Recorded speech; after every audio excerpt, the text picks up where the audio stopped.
Hello and welcome to New Life Brownsville Church. I am Pastor David Greg Boone, and thank you so much for joining with your Connect group here. And here we are 4 weeks into our Connect groups. We are at the halfway point, and hope you have been enjoying this particular series. I want to make a special announcement to all of our church family and just remind you this coming Sunday, September the 29th, there will be no service. This is our sabbatical Sunday, and we want you to have some time off, especially everyone that serves and participates somehow in our church family. I hope you are able to take the day off and just enjoy yourself and just get some rest and maybe catch up on a few things. But please be mindful of that this Sunday, September 29th, there will be no service. Well, I really hope that you are growing in your understanding of the promises of God. And tonight we are continuing our series, Building on God's Promises. All right, let's get ready here and we're going to go right into this. Our foundational scripture is given to us in 2 Peter chapter 1, verse 4, whereby are given unto us exceeding great and precious promises.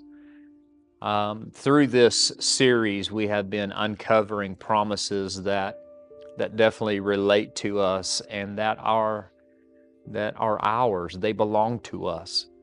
We have learned about our inheritance. We have paid special attention how that there is power in prayer. And then we uncovered last week about the grace that comes to the humble. And tonight, this promise is just as powerful. And it is simply this, that Jesus understands you. He understands you. On an April afternoon in 2008, 2 college women's softball teams, one from Oregon and one from Washington, was squared off in a playoff before 150 fans. The 2 teams played a very decisive game. The winner would advance to the divisional playoffs, and then the loser would hang up their gloves and they would have to go home. The Western Oregon Wolves were a very strong team. They boasted several strong batters, but Sarah Tukolsky was not one of them. In fact, Sarah, she was 5'2", 2 inches tall, and on that season, this particular season, her senior season, she had been up to bat 34 times, and she had only made contact 4 times. She played in the game only because the first-string right fielder had messed up and made several mistakes earlier in the day, and so the coach decided to sit her on the bench, and she put Sarah in her place.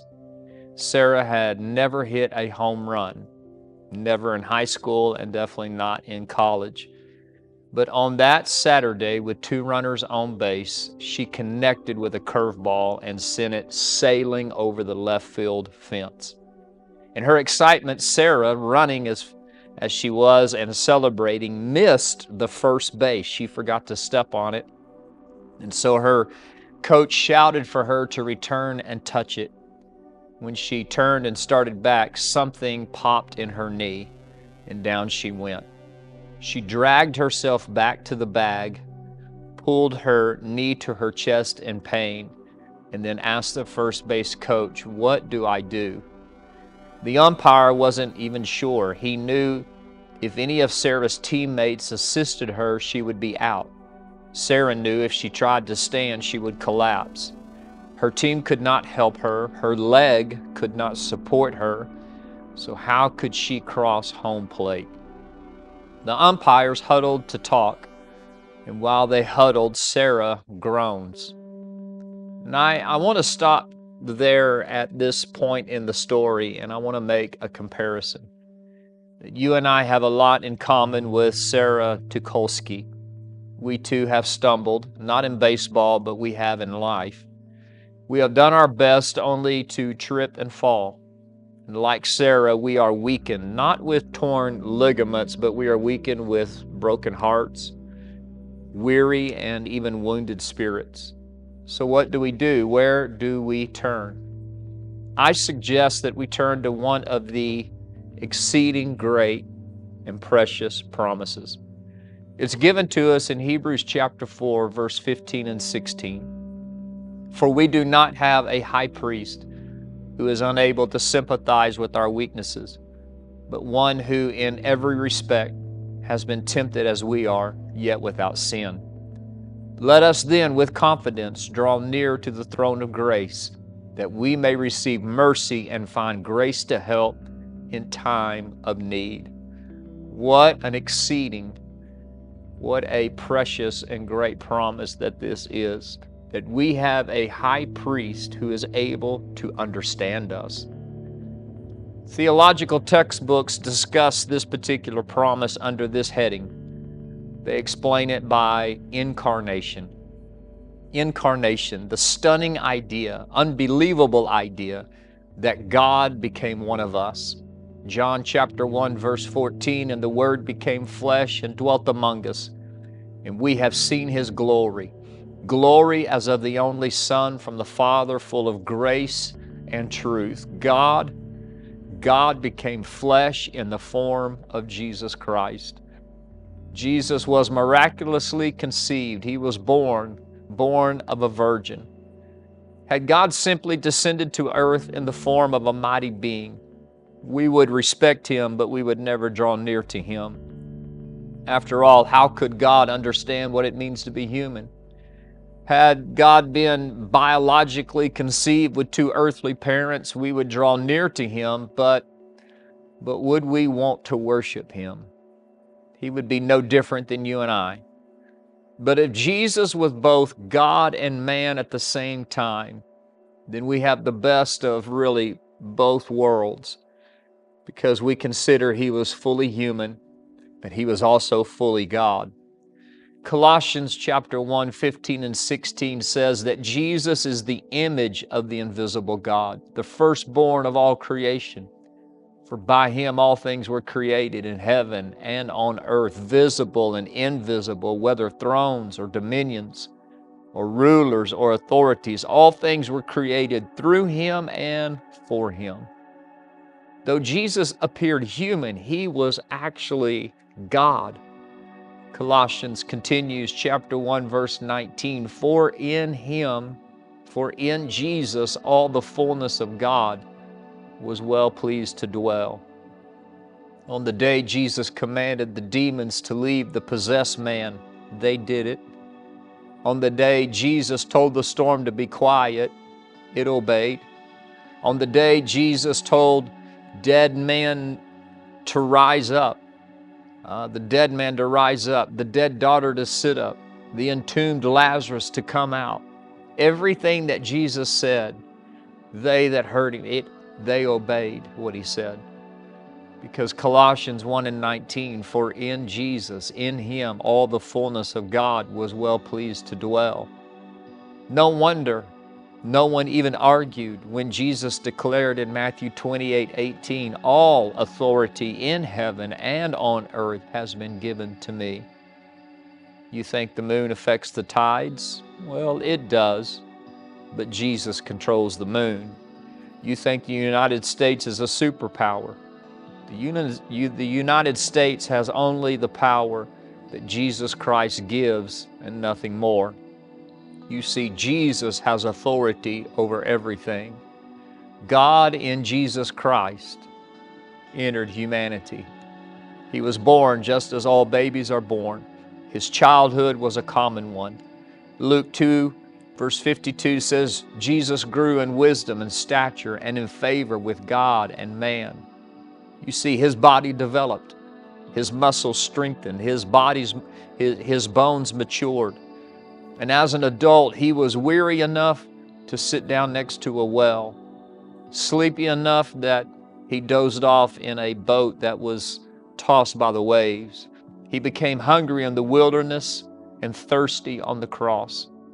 And when the soldiers pounded the nails through His skin, He felt as His nerve endings were crying out for relief. And as He hung upon the cross, those Human lungs begged for oxygen. It was the Word became flesh. God became flesh.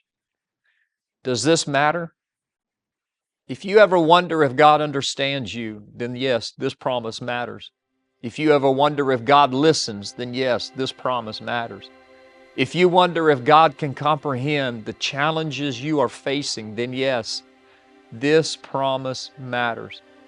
Hebrews 4:15 says, "For we do not have a high priest who is unable to sympathize with our weaknesses." That simple statement means that Jesus is able to understand everything we face in our life. The one who hears your prayers understands your pain. Are you troubled in spirit? He faced that. Are you anxious about certain things in your life? He too felt that. Are you overwhelmed with grief? He knows how that feels.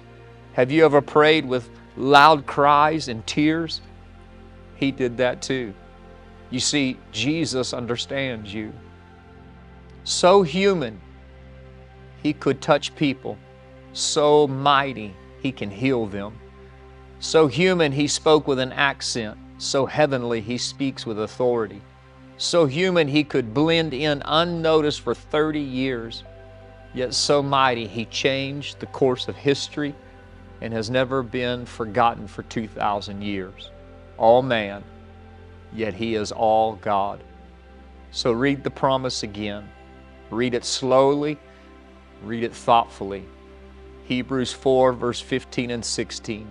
For we do not have a high priest who is unable to sympathize with our weaknesses, but one who in every respect has been tempted as we are, yet without sin. Let us then, with confidence, draw near to the throne of grace, that we may receive mercy and find grace to help in time of need.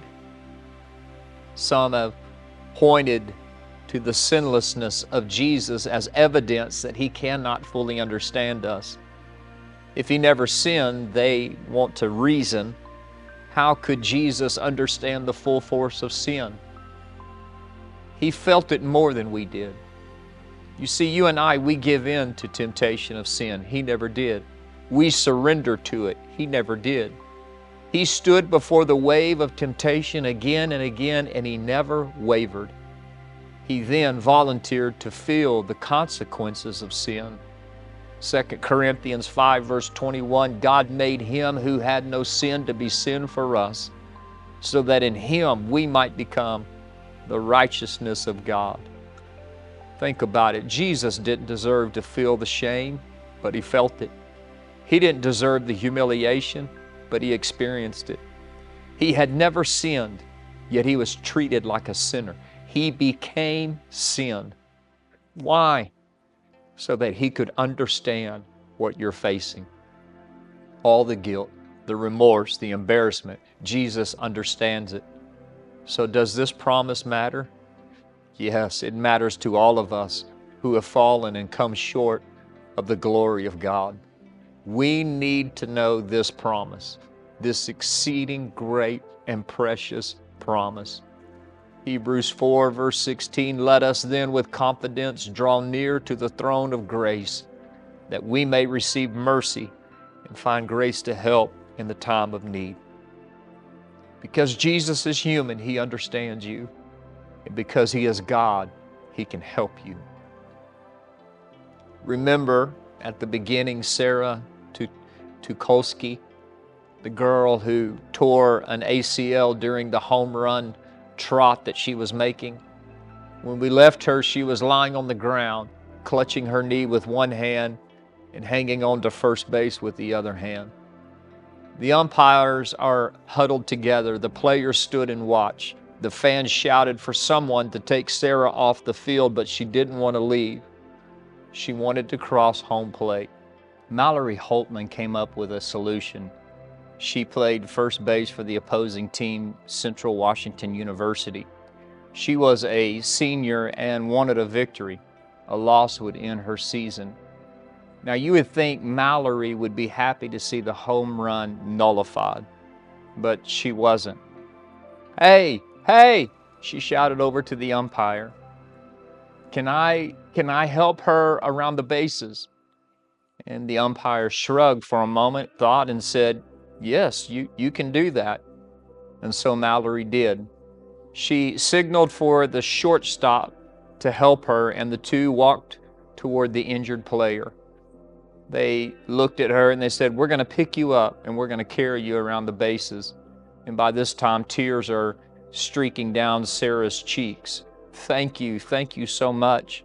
And Mallory and her friend put one hand under Sarah's legs, the other hand under Sarah's arms, and that mission of mercy began. They paused long enough at second and third base to lower Sarah's foot to touch the bases.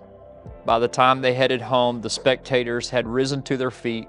Sarah's teammates had gathered at home plate, and Sarah was smiling like a homecoming queen. The only one who could help did help, and because she did, Sarah made it home. God offers to do the same for you and me. Mallory's message for Sarah is God's message for us.